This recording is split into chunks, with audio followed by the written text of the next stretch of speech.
किसान का जो आंदोलन है दिल्ली में जो आंदोलन चला, उस आंदोलन के समर्थन में जो किसान के समर्थन में जो सीपीआई, सीपीएम, भाकपा माले और आरजेडी सामने के कार्यकर्ता और नेता सामने हैं, हम उन तमाम लोगों से बातचीत करेंगे और हम सीधा जो लोग इस आंदोलन में प्रोटेस्ट में लगे हुए हैं जरा उनसे हम सीधे बातचीत करेंगे और ये समझने की कोशिश करेंगे कि आखिर आंदोलन की जरूरत क्यों पड़ी।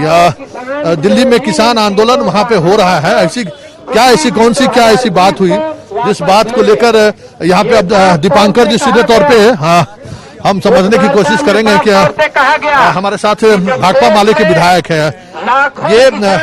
ये इमेज बनाने की कोशिश हो रही है कि देशद्रोही ताकतें सड़कों पर है। एनआरसी का मामला हो या फिर अब किसान का मामला हो, तमाम वही लोग सड़कों पर हैं जो देशद्रोही तत्वों के साथ खड़े होते हैं। देश के साथ द्रोह करने वालों लोगों ने हमेशा जनता को देशद्रोही कहा है, चाहे मुसोलिनी हो चाहे हिटलर हो। आने वाला दिन में ये साबित हो जाएगा ये जुमलेबाज भी देशद्रोह है कि देशभक्त है। किसानों ने ऐलान कर दिया है 60% जो भारत कृषि प्रधान देश है, अन्नदाताओं ने दिल्ली को घेर लिया है। अगर वो सबक नहीं लेंगे तो तमाम प्रदेशों की राजधानियों को भी घेरने की योजना हो रही है। जो आंदोलन पिछले कई दिनों से आंदोलन दिल्ली में चल रहा है, उस आंदोलन के समर्थन में आप लोग भी आगे आए हैं। चीजें बदलती जा रही हैं, मांग को लेकर भी चीजें बदल रही हैं। बिहार के किसानों को लेकर आगे क्या रणनीति है इसको लेकर? हम बिहार के किसानों को लेकर ही नहीं, पूरे देश के किसानों का मुद्दा है। जिस तरह से मिनिमम सपोर्ट प्राइस घोषित है सरकार की, वो उस प्राइस के तहत आज भी किसानों का धान या पाट या जूट और भी द्रव्य है खरीदे नहीं जा रहे हैं। अब तो घोषित है तो खरीदे नहीं जा रहे हैं। और अब तो ये जो तीनों कृषि कानून बनाया उसमें मिनिमम सपोर्ट प्राइस का कहीं जिक्र भी नहीं है और मंडियों को हटा दिया जाएगा और कॉर्पोरेट घरानों को छूट दी जाएगी किसानों को गुलाम बनाने के लिए। इसलिए हम लोग किसानों के समर्थन में खड़े हैं। दीपांकर जी, सरकार ये कर रही है कि जो देशद्रोही ताकतें हैं, वो एनआरसी का मामला हो या किसान का मामला हो, आज सड़कों पर वही दिखा रहे हैं। किसान घर से नहीं निकल रहे हैं। जो एक तरह के जो इस तरह के लॉबी हैं, वो लॉबी किसानों को बाहर लाकर दिखाने की कोशिश कर रहे हैं। एक भी किसान नहीं है उसमें, खेतिहर मजदूर नहीं है, सिर्फ आंदोलन के सहारे चीजों को दिखाने की कोशिश हो रही है। ये सरकार खुद इस समय देश को बेचने वाली, बर्बाद करने वाली सरकार है और इन किसानों से ज्यादा देशभक्त कोई नहीं हो सकता है जो पूरे हिंदुस्तान के लोगों को खिलाने का काम करते हैं। और पंजाब के जहां हजारों हजार किसान अभी भी आ रहे हैं लगातार, और अब तो आप देखेंगे कि पूरे देश में, क्योंकि जो आंदोलन दिल्ली में था, हम लोगों ने जानबूझ करके सिर्फ दिल्ली और अगल बगल के हरियाणा और पंजाब के किसानों को ही बुलाया गया था। पूरे देश के किसान अपने अपनी जगह पर प्रदर्शन कर रहे थे। लेकिन अगर पंजाब के किसानों का इस तरह से अपमान किया जाएगा और उनके खिलाफ झूठ प्रचार किया जाएगा तो पूरे देश के किसान एकजुट होकर के इसका विरोध करेंगे और ये विरोध शुरू हो गया है। कल राजस्थान में भी हाईवे जाम हो रहा है, जगह जगह किसान जाम कर रहे हैं। और पूरे देश में आप देखेंगे गांव गांव में मोदी जी का पुतला जल रहा है। जो तीनों काले कानून है, किसान विरोधी, खेती विरोधी, उन कानूनों की प्रतियां लोग जला रहे हैं। तो सरकार इस तरह से जंग ना लड़े किसानों से, आम लोगों से, संविधान के खिलाफ सरकार ना जाए। हम तो यही कहेंगे कि संविधान के तहत सरकार किसानों की बात को सुने, किसानों की मांग को पूरा करें, किसानों के खिलाफ गलत प्रचार, झूठा प्रचार ना करें। बिहार में इस तरह का प्रोटेस्ट जारी रहेगा? चल रहा है और बढ़ेगा। हमारे साथ दीपांकर भट्टाचार्य से, और अब हम अन्य मसलों पर हमारे साथ बात करते हैं। आरजेडी के नेता हैं, जरा उनसे भी हम बात करना चाहते हैं। आपसे कुछ सवाल है, आप सहकारिता मंत्री भी रहे हैं और ये नीतीश कुमार कहते हैं कि हमने 2006 में ही इस कानून को खत्म कर दिया और हम लगातार किसान को कानून खरीदारी को लेकर जो कृषि बाजार समिति था उसको उन्होंने खत्म कर दिया और हम फिर भी मिनिमम प्राइस में किसानों का धान और गेहूं खरीद रहे हैं। आप भी मंत्री कुछ दिनों के लिए रहे थे, सच्चाई क्या है? देखिए, सच्चाई ये है कि किसान परक कोई कानून बनाया ही नहीं गया और अभी जो कानून बना है वह किसानों को गुलाम बनाने वाला कानून है। एमएसपी किसान का से संबंधित जो एक्ट था उसको उन्होंने समाप्त कर दिया नीतीश कुमार जी ने। ठीक है, एमएसपी एमएसपी बरकरार है इसलिए कि देश में एमएसपी से रिलेटेड कानून है, लेकिन जो व्यवस्था इस कानून में बनाई जा रही है उसमें एमएसपी का समाप्त होना बिल्कुल लाजमी है। और एमएसपी कौन देगा? सरकार वेलफेयर स्टेट है। लेकिन बड़े उद्योगपतियों के हाथ में यदि आप छोड़ रहे हैं इस व्यवस्था को, तो एमएसपी को डिस्करेज होना बहुत स्वाभाविक है। और वो अपने पक्ष में बाजार के मूल्य को रेगुलेट करेंगे और एमएसपी भी उससे प्रभावित होगा। तो मैं कह रहा हूँ कि इतने तमाम तरह की जो झंझट है, परेशानियां हैं, इसको करने के बजाय किसान के हित में और उस अथॉरिटी को, मार्केट को किसानों के माध्यम से ही एक्सिक्यूट कराने की व्यवस्था होनी चाहिए, न कि किसी कॉर्पोरेट कंपनीज के माध्यम से। और यही लड़ाई है। आप पश्चिमी चंपारण के नील आंदोलन को देखेंगे तो उसका जो बैकग्राउंड है उसमें और ये कानून जो बना है उसमें दोनों में बहुत ज्यादा फर्क नहीं दिखेगा। या फिर से मैंने नए तरह के अंग्रेजों के हाथ में मैंने कृषि अर्थव्यवस्था को सौंपने, उस समय में ईस्ट इंडिया कंपनी थी, आज दूसरे कंपनी के सहारे ये चीजों को रेगुलेट, उस समय में ईस्ट इंडिया कंपनी थी, आज उसी तरीके से कॉर्पोरेट के सहारे चीजों को मॉडरेट करने के, मतलब बहुत सिमिट्री है उसमें। लेकिन मैं कहना चाह रहा हूं कि ये वेलफेयर स्टेट है, कल्याणकारी राज्य है, और कल्याणकारी राज्य में कल्याणकारी मूल्यों का कोई भी एक्ट बनता है, कोई भी अध्यादेश जारी होता है, तो उस वेलफेयर फैक्टर को भूलना नहीं चाहिए, उसको ओवरलुक किया जा रहा है इसमें। एक और सवाल है कि नीतीश जी कहते हैं कि हम अपने किसानों को लाभ दे रहे हैं, किसानों को लाभ दे रहे हैं, किसानों को टैक्स के माध्यम से हम खरीदारी कर रहे हैं, जबकि टैक्स वाले को पेमेंट नहीं हुआ है, इसलिए इस बार खरीदारी 23 नवंबर को सरकार ने घोषणा की कि हम खरीदारी करेंगे, लेकिन आज 2 तारीख है, अभी तक खरीदारी शुरू नहीं हुई है। आप भी सहकारिता मंत्री रहे हैं, ये जो फैलेसी है, ये जो दिखाने की कोशिश होती है, वाकई में इसके पीछे सच क्या है? देखिए, मैं सहकारिता मंत्री पौने 2 वर्षों तक रहा, और उस पौने 2 वर्षों का इतिहास देखिए कि आज तक उतना धान की उतने धान की खरीद इसके पहले न हुई न बाद में हुई जितने मेरे समय में हुई। एक साल में 19 लाख मीट्रिक टन धान की खरीद हुई थी और पेमेंट भी ऑलमोस्ट शेड्यूल्ड था। तो उस समय और आज दोनों की व्यवस्था में अंतर आप खुद जज कर सकते हैं। आपने खुद कहा कि आज क्या स्थिति है, आज तक धान की खरीद शुरू नहीं है, उस समय अक्टूबर में धान की खरीद शुरू होती थी। तो ये अंतर तो जग जाहिर है, और नीतीश कुमार जी की मजबूरी है कि भारतीय जनता पार्टी जो कुछ कहे उसको फॉलो करना, ये उनका अपना कुछ नहीं है।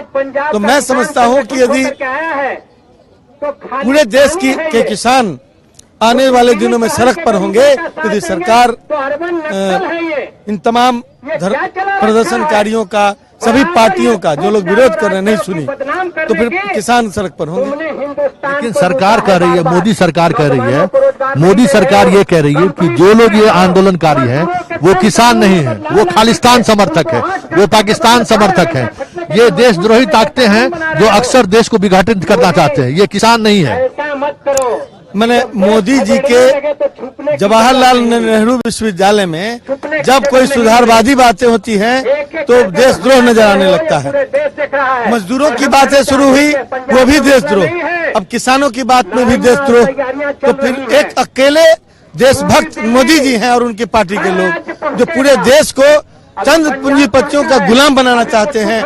यदि ये परिभाषा है देश प्रेम की, तो मैं इस परिभाषा को नकारने का काम करता हूं। हमारी पार्टी और हमारे सारे प्रदर्शनकारी इस बात को नकारते हैं कि यह परिभाषा हो ही नहीं सकती देश प्रेम की कि चंद पूंजीपतियों के हाथ में देश की अर्थव्यवस्था को सौंपना।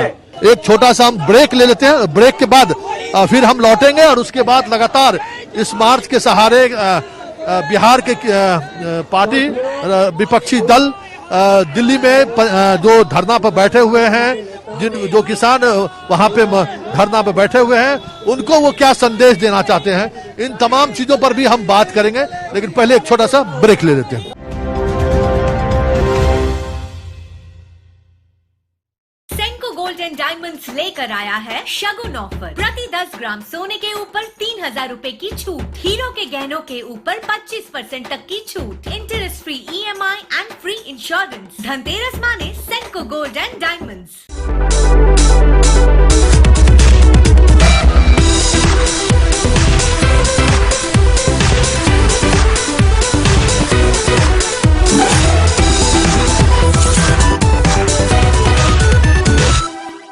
पृथ्वी होम्स का एक ही सपना, आप सबका हो घर अपना। रांची शहर के नजदीक एक और शहर में अब आपके सपनों के घर का नया पता, पृथ्वी वैदिक विलेज। हम में तैयार मानिए प्रधानमंत्री के सपने को पूरा करने के लिए।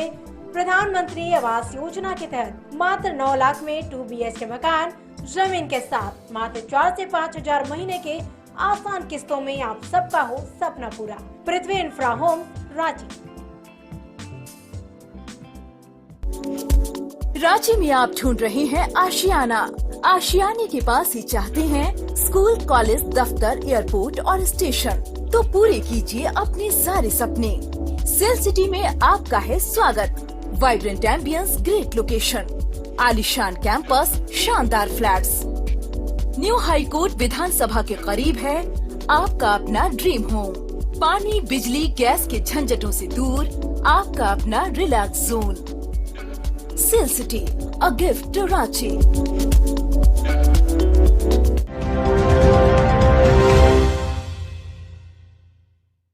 अभी विपक्षी दल के साथ संयुक्त रूप से ये 2 तारीख को प्रोटेस्ट मार्च आयोजित किया गया और ये आपको भाकपा माले का ही ये संगठन है, जिस संगठन के द्वारा अखिल भारतीय किसान महासभा के द्वारा भी ये प्रोटेस्ट मार्च निकाला गया है। हम ये जानना चाहेंगे कि पिछले दिनों भी आपने प्रोटेस्ट मार्च निकाला था, आज खुद फिर दिल्ली में जो किसान आंदोलन पे हैं उसके समर्थन में बिहार में भी सभी पॉलिटिकल पार्टी विपक्ष एक साथ आज इस प्रोटेस्ट मार्च। बिहार के इस प्रोटेस्ट के सहारे आप जो दिल्ली में किसान धरना पे बैठे हुए हैं उनको क्या मैसेज देना चाह रहे हैं?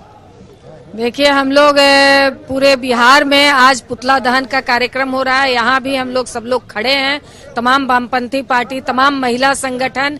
हम लोग ये पूरे बिहार की तरफ से ये दिल्ली के संघर्षरत किसानों को ये कहना चाहते हैं कि आप मजबूती के साथ डटिए, आप लड़िए।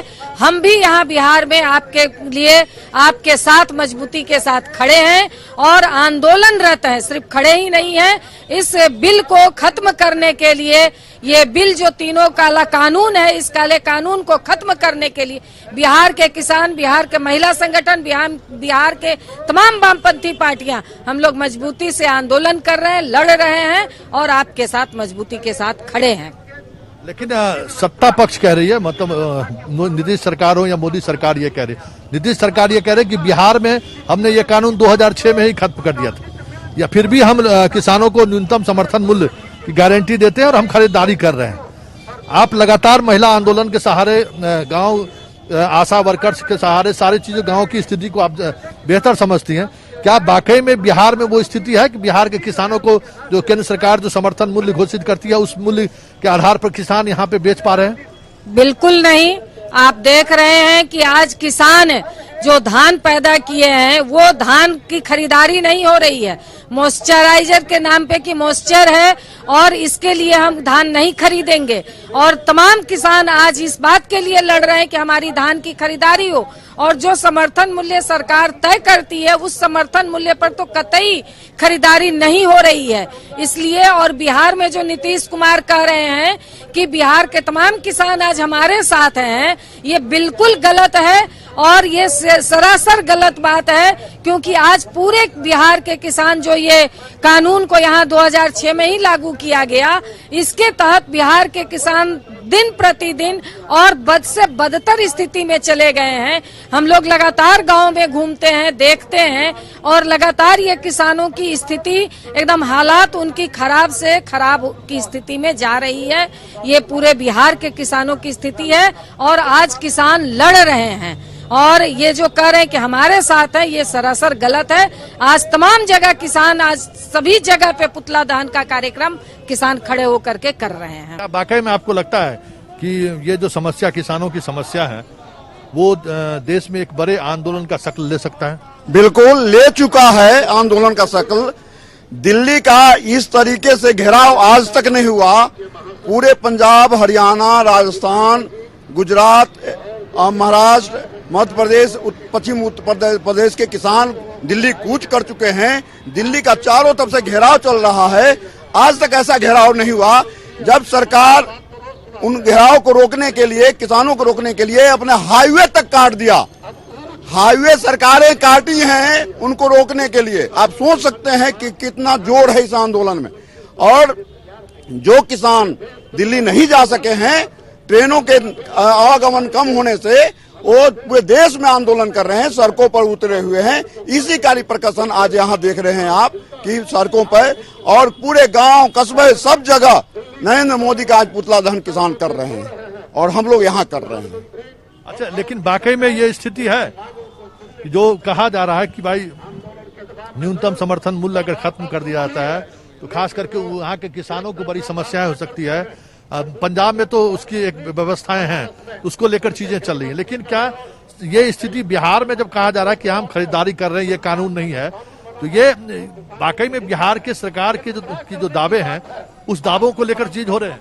बिहार की सरकार के दावे एकदम 100% झूठ पर आधारित है। बिहार में पिछले 6-7 सालों से 1% से अधिक धान की खरीद नहीं हो पा रही है और गेहूं की खरीद मात्र 0.25% हो पा रहा है। आप सोच सकते हैं 1% धान की खेती खरीद नहीं होने के कारण इसके पीछे 2006 में एपीएमसी एक्ट को समाप्त करना, मंडियों को समाप्त करना। मंडियों को समाप्त करने से ये बात हुई कि मंडियों की जो जमीनें थी, जो मार्केटिंग बोर्ड की जमीनें थी, वो कारपोरेट के हाथों नीलाम करना इनका काम है और मंडियों के न रहने से किसानों की धान खरीद नहीं हो रहा। नतीजा ये हो रहा है कि किसान व्यापारियों के हाथ में बिक रहे हैं। 1870 रुपये एमएसपी तय है और किसान को 900 रुपये, 800 रुपये सोनम धान बेचना पड़ रहा है। आप सोच सकते हैं कितना भयावह स्थिति है। इस भयावह स्थिति को इग्नोर कर रही है सरकार और इसीलिए खेती किसानी जो बिहार की दुर्दशा है, वो दुर्दशा और पलायन इसी से जुड़ा हुआ है। क्योंकि खेती होगा नहीं तो लोग क्या करेंगे, रोजगार के अवसर में पलायन करेंगे। और देख रहे हैं कि इन सरकारों को मध्य बिहार के लोग जिस तरीके से चुनाव में धक्का बताया है, जो खेती किसानी मध्य बिहार, रोहतास, शाहबाद जोन में सबसे अधिक केंद्रित होता है। धान की खेती सबसे अधिक होती है, धान का कटोरा माना जाता है और वहाँ सबसे संकट है। इसलिए इन सरकार, बिहार की सरकार को वहाँ के लोगों ने धक्का बताया है, हराया है। धीरन जी, एक बड़ा सवाल है कि एनआरसी का आंदोलन हो तो वही चेहरे दिख रहे हैं, किसान का आंदोलन हो वही चेहरे दिख रहे हैं, मजदूरों का आंदोलन है वही चेहरे दिख रहे हैं। तो बीजेपी का यार सरकार कहती है कि ये सब तमाम ऐसे तत्व हैं जो देश को तोड़ने वाले तत्व हैं और ये टुकड़े टुकड़े गैंग के लोग हैं। तो क्या वाकई में ये स्थिति है कि आप हर आंदोलन के आगे आप दिखाई देते हैं? अर्बन नक्सल, उसके एक नए शब्द का इजाद किया गया। ये तमाम चीजें हैं और किसान के इशू पे भी अब खालिस्तान और पाकिस्तान के इशू पर चीजों को ले जाने की कोशिश हो रही है कि ये तमाम लोग जो है सो दिखाया जा रहा है कि बड़े बड़े गाड़ियों पर ये चढ़ के आ रहे हैं। क्या देश के किसान इसी तरीके के हैं? तो ये जो चीजें चल रही है देश में आंदोलन को एक नई दूसरी दिशा देने को लेकर, आपको क्या लगता है कि ये इसके सहारे कितने दूर तक चीजों को बदली जा सकती है या कि इस तरह के आंदोलन को कहां तक दूसरी दिशा तक मोड़ी जा सकती है? देखिए, अभी तो दिल्ली में चारों तरफ से लाखों लाख किसानों ने जो घेरा है, शुरू में तो इन्होंने यही बात कह करके आंदोलन को बदनाम करने की कोशिश की, लेकिन लाखों लाख किसानों की जो जत्थाबंदी है उसके बाद इनको समझ में बात आ गई कि ये जो है मेरे ख्याल से सचमुच में किसानों का बड़ा प्रतिरोध है, आंदोलन है। और तब अब वो ये कह रहे हैं कि कोई राजनीतिक प्रेरित आंदोलन नहीं है। तो मैं मानता हूं कि पूरे देश में किसानों में जो गुस्सा, आक्रोश है, जो दिल्ली को पूरे चारों तरफ से घेरे हुए है, बाध्य होकर के सरकार को बात करनी पड़ रही है। और ये जो आंदोलन है दिल्ली और पंजाब, हरियाणा, पश्चिमी उत्तर प्रदेश, राजस्थान, ये आंदोलन अब पूरे देश में किसानों में ये आवाज जा रही है कि इस देश की राजनीति में, इस देश के नक्शे में किसान कहीं नहीं है। और नीलाहा कानून जिस तरह से अंग्रेजों ने थोपा था और नीलाहा कानून के खिलाफ एक बड़ा सत्याग्रह हुआ गांधी जी के नेतृत्व में, उसके बाद संपूर्ण देश में किसान आंदोलन में बाढ़ आई थी और अंग्रेजों को भारत छोड़ने की एक प्रक्रिया शुरू हुई थी। मैं तो मानता हूं कि भारत का यह किसान आंदोलन ऐतिहासिक किसान आंदोलन है और ये जो दिल्ली से संदेश आ रहा है संपूर्ण देश के किसानों को, पंजाब से लेकर के मणिपुर तक और श्रीनगर से लेकर के तमिलनाडु तक संपूर्ण देश के किसान गोलबंद होंगे। और इससे जो एक आवाज उभर करके सामने आई, मोदी जी का कंपनी राज, मोदी जी का अंबानी अडानी राज, वो ध्वस्त होगा, मुझे पूरा विश्वास है। एक बात जो आपने कहा, मुझे लगता है कि कहीं भी कोई जो ब्लैक लॉज आता है, एंटी पीपुल कोई एक्ट आता है, तो स्वाभाविक रूप से कहीं भी समाज का जो सेंसिटिव हिस्सा होता है, जो डेमोक्रेटिक हिस्सा होता है, वो उन प्रश्नों को सबसे पहले उठाता है और धीरे धीरे समाज का वो मुद्दा बनता है। तो बिहार में तो मैं कहूंगा कि बिहार में किसानों की जो आवाज है, ये अभी दिख सकता है कि कोई किसान मजदूर आंदोलन के एक्टिविस्ट लोग हैं, नागरिक समाज के लोग हैं, लेकिन बिहार के किसानों में जितनी जबरदस्त गुस्सा है कि यहाँ तो बिहार में किसान को न तो धान खरीदा जाता है, न गेहूं खरीदा जाता है, न मक्का खरीदा जाता है, न तिलहन दलहन की खरीद होती है। तो सबसे ज्यादा मार बिहार के किसानों पर पड़ रही है। पंजाब के किसान को 1 एकड़ गेहूं उत्पादन करने में जितना खर्च होता है, बिहार के किसानों को 1.5 गुना 2 गुना खर्च होता है, लेकिन एमएसपी के तहत भी खरीदारी नहीं होती है। डिस्ट्रेस सेल करने को बिहार के किसान बाध्य हैं। 1,1100 रुपये में लोगों को धान बेचना पड़ रहा है, मक्का सर रहा है, खरीदने वाला कोई नहीं है। वही हाल गेहूं का होता है, तिलहन दलहन का होता है। तो ये मैं मानता हूं कि बिहार में भी वो जो दिल्ली की अनगुंज है, पंजाब का जो अनगुंज है, बिहार में भी फैलेगा। और हम लोग प्लानिंग कर रहे हैं कि 5 तारीख से जगह जगह शाहीन बाग के तर्ज पर किसान सत्याग्रह, नागरिक सत्याग्रह शुरू करेंगे और ये आंदोलन तब तक चलेगा, तब तक बिहार के किसान आंदोलन भी एक बड़ा बैरिकेड खड़ा करेंगे और पूरे देश में ये बैरिकेड खड़ा होगा। बड़ी खबर कि 5 तारीख से, मतलब 5 दिसंबर से पूरे बिहार में जगह जगह पे किसान आंदोलन के लिए सड़कों पे नहीं, एक प्रदर्शन के रूप में, एक प्रोटेस्ट के रूप में बैठेंगे। ये एक अभी का एक बड़ा अपडेट है, लेकिन छोटा सा ब्रेक ले लेते हैं।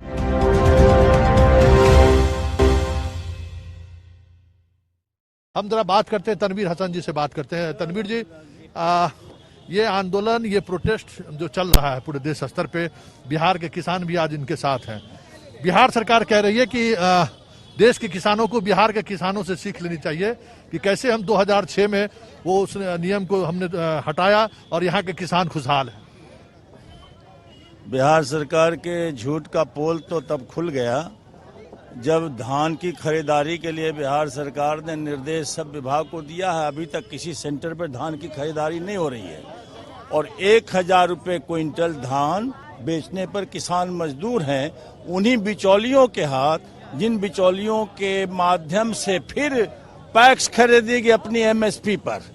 तो यहाँ पर सरकार जितनी भी दावे कर रही है वो निहायत ही झूठ कर रही है। किसान की बदहाली बिहार में उतनी ही है जितनी पंजाब में या और देश के अन्य कोने में है। इसलिए बिहार के किसान अपनी सॉलिडेरिटी को शो करने के लिए आज टोकन स्ट्राइक किया है। आंदोलन आगे भी होगा। हम कोशिश करेंगे कि इन चीजों को लेकर जो सवाल खड़े किए जा रहे हैं और जिन सवालों को लेकर लगातार बहस भी हो रही है, और ये एक बड़ी बात है कि भाई आखिर इसकी वजह क्या है, किसान क्यों इन चीजों को लेकर चल रहे हैं और वो क्या सोचते हैं। हम लगातार उनसे बातचीत कर रहे हैं और जरा हम बात करेंगे कन्हैया जी से, कन्हैया से बात करेंगे और एक बड़ा सवाल होगा उनसे।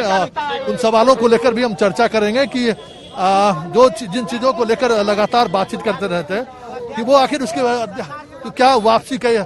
कन्हैया जी, एक बड़ा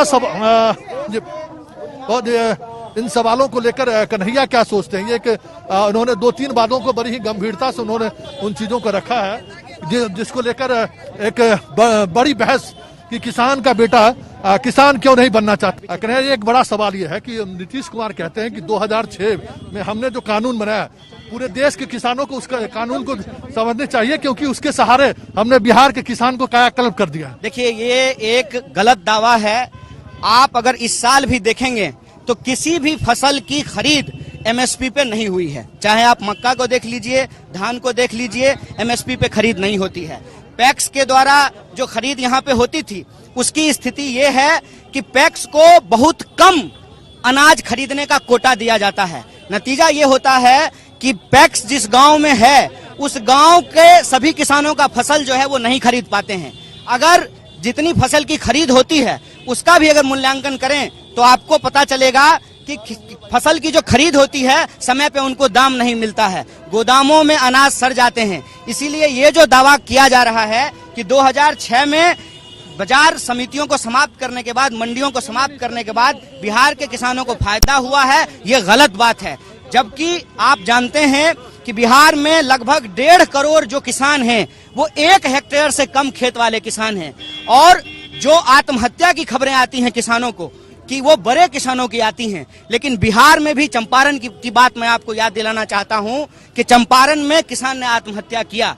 बिहार में भी आज किसान कर्ज से दबे हुए हैं। उसका कारण क्या है कि जो लागत मूल्य है, जैसे वो पानी खरीदते हैं, जब पंपिंग सेट से वो पानी पहुंचाते हैं, क्योंकि सरकारी ट्यूबवेल की व्यवस्था समाप्त कर दी गई है, और प्राइवेट पंपिंग सेट से जब आप पानी खरीदेंगे तो पर घंटा जो है वो पैसा लिया जाता है। डीजल का दाम लगातार बढ़ने के चलते सिंचाई का लागत मूल्य बढ़ रहा है।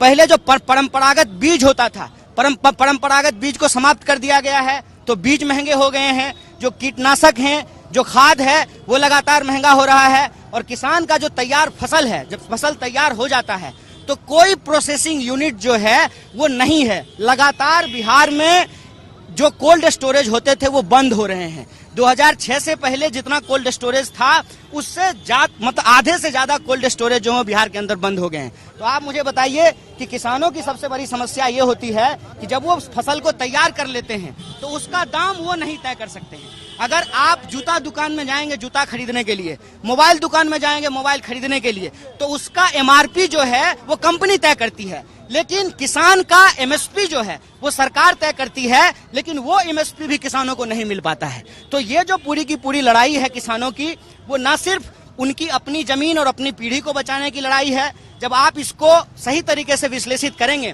तो सबसे बड़ा संकट जो है इस बिल के बाद वो इस देश के मिडिल क्लास के ऊपर आने वाला है, गरीब तबके के ऊपर आने वाला है कि उनको जो सस्ती सब्जी मिलने का एक संभावना होता है, सस्ता अनाज मिलने का जो उनको एक संभावना होता है, वो समाप्त हो जाएगा। आप कृषि विशेषज्ञों की रिपोर्ट को देखिए, लगातार जो फसलों की किस्में हैं वो समाप्त हो रही है। 100 से ज्यादा चावल की किस्में जो हैं वो भारत में समाप्त हो चुकी है। तो कहीं ना कहीं जो मोनोपोली है, जो अन्य मार्केट में अन्य चीजों को लेकर के आया है, खेती में भी ये मोनोपोली वो स्थापित करना चाहते हैं। एक उदाहरण मैं देना चाहता हूं आपको कि जब बीएसएनएल था और बीएसएनएल अपना जब रेट तय करता था तो बीएसएनएल से कंपटीशन के चक्कर में जो प्राइवेट कंपनियां थी वो अपने दाम को कम रखती थी। आज बीएसएनएल के पास 4G का लाइसेंस नहीं है तो कोई बीएसएनएल का सिम नहीं खरीद रहा है।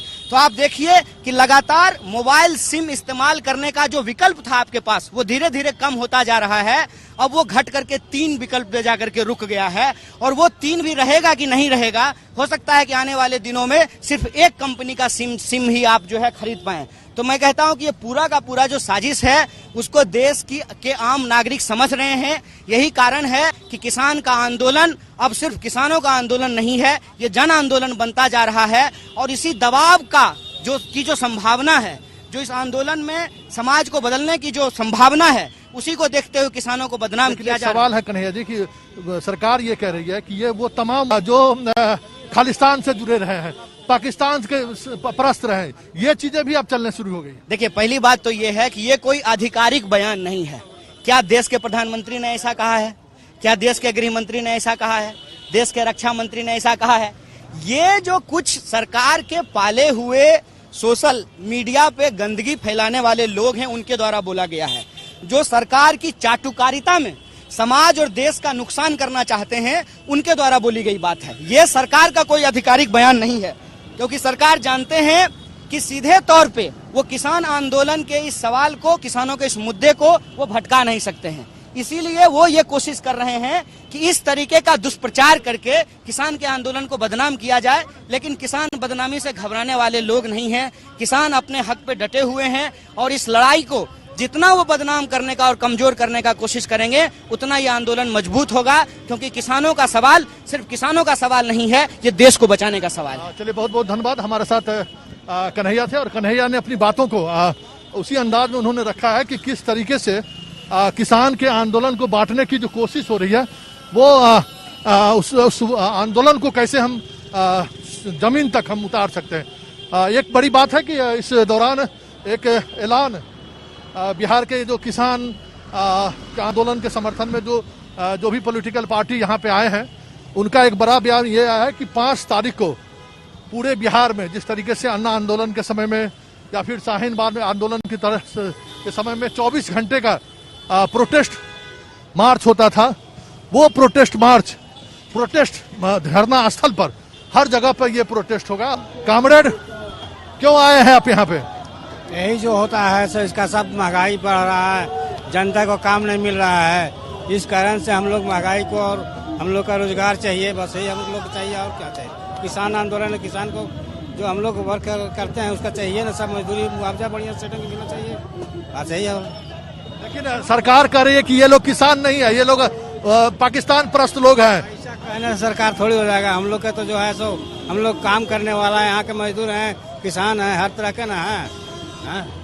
ऐसा थोड़ी है कि हम लोग के बाहरी है, जो भी जांच करना चाहेंगे जांच कर सकते हैं, उसमें कोई दिक्कत की बात। आप किसान हैं? हाँ, किसान हैं। यहाँ लेबर साहब आए हैं गया से। गया से साइकिल से आए हैं? रहते हैं। अच्छा, हाँ, यहाँ पे आए हैं कि ये इस आंदोलन के साथ? हाँ। चलिए जरा इनसे पूछ लेते हैं, ये आप लोग क्यों आए हैं यहाँ पे? हम ऐसे तो एज ए किसान हैं और CPI-ML के मेंबर भी हैं। वाकई में किसान के साथ जुल्म हो रहा है? हाँ, जुल्म हो रहा है। किसान को कॉर्पोरेट के हवाले किया जा रहा है, उनके मांगे नहीं सुनी गई और चुपके से बीमारी के बहाना में जो है आवाज को दबाने के लिए ये बिल ला करके कॉर्पोरेट के हवाले किसानों की जमीन, किसानों का हक को देने की साजिश किया गया है, जिसका पंजाब और यूपी के किसान, बॉम्बे, महाराष्ट्र, बिहार के किसान इसका सख्त विरोध कर रहे हैं। लेकिन सरकार कहती है कि बिहार के किसान को कोई समस्या नहीं है, बिहार के किसान को सब कुछ मिल रहा है। हाँ, मिनिमम जो न्यूनतम समर्थन मूल्य पर जो खरीद बिक्री है इनका बहुत कमजोर रहता है।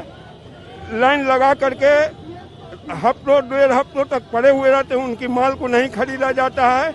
इसीलिए कानून को गारंटी के रूप में जो किसान मांग रहे हैं लिखित, वो हमारे समझ से जायज है और ये मांग उनकी पूरी होनी चाहिए।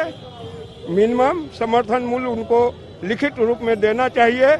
अगर ये सरकार नहीं देती है तो इनका मंशा साफ है कि ये कॉर्पोरेट के पक्ष में काम कर रही है। मतलब आप भी मानते हैं कि कॉर्पोरेट के पक्ष में सरकार खड़ी है? हाँ, खड़ी है। गरीब मजदूर भी मानता है? हाँ, मानते हैं। इसलिए मानते हैं कि मजदूर का जो है ये बीमारी काल में 8 घंटा से 12 घंटा श्रम कानून को लाया गया, महंगाई बढ़ाया गया, उनको रिलीफ देना चाहिए, तो आप उनको काम के बर्डन बढ़ा दिया गया, काम का समय बढ़ा दिया है। हाँ। उससे और उसको ये और जरा हम पुराने जो वामपंथी नेताओं हैं जरा उनसे भी हम बात करेंगे जो आंदोलन को लेकर सड़कों पर हैं। जरा ये बताइए, बिहार के किसान कहते हैं कि बिहार के किसान को कोई समस्या नहीं है, आप तमाम लोग पॉलिटिकल पार्टी के लोग आंदोलन पर उतरे हुए हैं। किसान बहुत बुरी हालत में है, यहाँ के किसान बुरी हालत में है। नतीजा ये है कि जो है महंगाई यहाँ बढ़ रही है, भुखमरी बढ़ रही है, सब बहुत। निवेदिता जी, एक सवाल आपसे भी है कि इस आंदोलन में कह रहे हैं कि किसान नहीं है, तमाम पॉलिटिकल पार्टी के जो एक्टिविस्ट हैं वो आंदोलन पर सड़क पे उतरे हुए हैं, किसान का इस आंदोलन से कोई वास्ता नहीं है, मुद्दा किसान का जरूर ये उठा रही है। किसान का मुद्दा जो है वो सिर्फ किसानों का मुद्दा नहीं है, इस देश का मुद्दा है। इस देश के हर हाथ में अन्न का जो उपजाते हैं किसान वो आम लोगों तक पहुंचे, ये जिम्मेदारी सबकी है। इसीलिए इस आंदोलन को आज वामपंथी पार्टियों ने सपोर्ट किया है, उनके किसान आंदोलन से जुड़े हुए सभी दलों के नेताओं ने सपोर्ट किया है और किसान भी हैं। अब बिहार के हर जिले में ये कॉल है कि मोदी का पुतला जलेगा। तो किसान अगर देश में कहीं भी आंदोलन कर रहा है तो देश का हर हिस्सा उसके समर्थन में खड़ा है और आज इसी बात का ये है कि हम लोग यहाँ इकट्ठे हुए। वाकई में किसान के साथ जुल्म हो रहा है? आपको क्या लगता है जुल्म नहीं हो रहा है? जो 3 काले कानून आए हैं वो सीधे सीधे कॉरपोरेट सेक्टर के हाथों में किसानों की जमीन देना, किसानों को जो मूल्य मिलना चाहिए, आप 2 रुपए किसानों की फसल खरीदेंगे और उसी फसल को आप 80 रुपए किलो बेचेंगे। जो आज आलू इतना महंगा है और आज गोभी इतना महंगा था, किसानों से उसने कितने कम दर में खरीदा। तो किसानों के मुद्दे को अगर आप नहीं देखेंगे और केंद्र सरकार नहीं देखेगी तो इस देश को सबसे ज्यादा नुकसान होगा, क्योंकि हमारी देश की एक बड़ी आबादी किसानी और खेती में लगी हुई है। इसलिए हम ये केंद्र सरकार से कह रहे हैं कि किसानों की मांगों को लेकर वो सहानुभूति पूर्वक निर्णय ले और उस पर काम करे, नहीं तो ये आंदोलन चलेगा, किसान डटे रहेंगे, देश भर से उसके पक्ष में आवाज उठेगी। 2 बातें इस कार्यक्रम के दौरान सामने आई। एक तो 5 तारीख से पूरे बिहार में अन्ना आंदोलन और शाहीन बाग आंदोलन की तरह जगह जगह प्रोटेस्ट धरना की शुरुआत होगी। दूसरा ये कि कन्हैया ने आह्वान किया कि हम कूच कीजिए दिल्ली की तरफ। ये एक बड़ी बात है कि ये दिल्ली की तरफ कूच करने की बात भी अब इस आंदोलन के साथ है। क्या वाकई में ये स्थिति इस तरह का उत्पन्न हो चुकी है गांव में कि किसान दिल्ली की तरफ बढ़ने के मूड में है? बिल्कुल, दिल्ली में तो किसान आ चुके हैं और सरकार इतनी उस किसान एक पीसफुल आंदोलन से इतना डरी हुई थी सरकार कि उसने दिल्ली तक पहुंचने की सारी सड़कों को खोद दिया। इससे ज्यादा शर्मनाक बात क्या होगी कि जो अंग्रेज भी हमारे किसानों के साथ नहीं करते थे, आज ये केंद्र हमारी जनता की चुनी हुई सरकार हमारे किसानों के साथ ये कर रही है। इसलिए हिटलर तक को जाना पड़ा। अगर ये तानाशाह सरकार किसानों की आह लगेगी उनको। आज 2 किसान वहाँ उस ठंड में मर गए, दिल्ली के ठंड में। उनको कोई शौक नहीं है कि दिल्ली में वो पड़े रहे। हजारों की तादाद में महिलाएं सड़क पर है। तो हम ये मांग कर रहे हैं कि किसानों की बातों को सुना जाए, उनकी मांगों को माना जाए और जो काला कानून सरकार लाई है, 3 काला कानून, उसको वापस लिया जाए। चलिए, काला कानून को वापस करने की मांग को लेकर ये प्रोटेस्ट चल रहा है। जरा और कई महिला संगठन से जुड़े हुए लोग हैं, जरा एक कामरेड यहाँ ये भी हैं, बरसों बरस से इस लाल झंडा को उठाए आप सड़कों पर नजर आते हैं। मोदी कहते हैं कि ये तमाम देशद्रोही लोग हैं, टुकड़े टुकड़े गैंग के लोग हैं, ये इसी तरीके से देश के भावनाओं के साथ खिलवाड़ करते हैं, किसानों को कोई समस्या नहीं है। नीतीश जी भी कहते हैं कि देखिए 2006 में हमने वो कानून बदल दिया, देखिए बिहार के किसान कितने खुशहाल है, हम उनका धान और गेहूं खरीदारी कर रहे हैं, कहाँ कोई बेचैनी है। कुछ लोग ऐसे हैं जिनके अंदर में ये बेचैनी है कि इस कानून से किसानों को नुकसान हो। हम तो किसान के फायदे के लिए ये कानून लाए हैं। नीतीश जी की तो अब भारतीय जनता पार्टी के हाँ में हाँ मिलाना मजबूरी हो गई है, इसलिए कि इस चुनाव में नीतीश जी को बिहार की जनता ने नकार दिया है। जहां तक रही भाजपा और केंद्र सरकार और मोदी की बात, ये ऐसी बातें करते हैं जिससे देश के भावनात्मक बात कर करके देश को, आम नागरिक को एक भावना में उछाल करके वो ले जाना चाहते हैं। जहां तक रही बात कि यही किसान है जो आज भारत को आत्मनिर्भर बनाया है अपनी मेहनत और अपनी परिश्रम के बदौलत। आज जो कानून लाया गया है, इस कानून के माध्यम से किसानों को उनकी खेती छीनी जाएगी, उनको खेत मजदूर बनाया जाएगा और ये सारी कृषि भूमि कॉरपोरेट सेक्टर या बड़े पूंजीपतियों के हवाले किया जाएगा। इस कानून में किसानों का कोई भला नहीं होने वाला है। इसी तरह से श्रम कानून में भी आप देखेंगे जो 3 कोड लाया गया है, वो तीनों कोड भारत के मजदूर वर्ग के हित के खिलाफ है और कॉरपोरेट सेक्टर के पक्ष में है। मगर मीडिया और सरकार एक आवाज में मजदूरों के कानून को, किसानों के कानून को सही बता करके उनसे आप लाभ लेना चाह रही है और किसानों और मजदूरों के आंदोलन को रोकने का काम कर रही है। आने वाला वक्त ऐसा होगा कि जब मोदी को या मोदी के जो दूसरे मंत्रिमंडल के लोग हैं इनको भारत से भागना पड़ेगा। जिस तरह से गुजरात के बड़े सरमायादार पूंजीपति कॉरपोरेट के लोग पैसा लेकर के भाग रहे हैं दूसरे देशों में, उसी तरह से उसी गुजरात के मोदी भी को देश छोड़ना पड़ेगा। देश की जनता बगावत करेगी, देश की जनता उन्हें किसी भी तरह से आने वाले दिनों में माफ नहीं करेगी। मैं यही कहना चाहता हूं। चलिए, अब इस आंदोलन के सहारे बहुत सारी चीजें ऐसी हैं जिन चीजों को आप समझ सकते हैं। एक प्रोटेस्ट है बिहार के किसानों के दिल्ली के किसानों के समर्थन में, और इस प्रोटेस्ट के सहारे ये संदेश देने की कोशिश हो रही है कि बिहार के किसान भी, दिल्ली, हरियाणा, पंजाब के किसान जो सड़कों पर हैं लगातार धरने में बैठे हुए हैं, उनके समर्थन में बिहार के भी किसान हैं।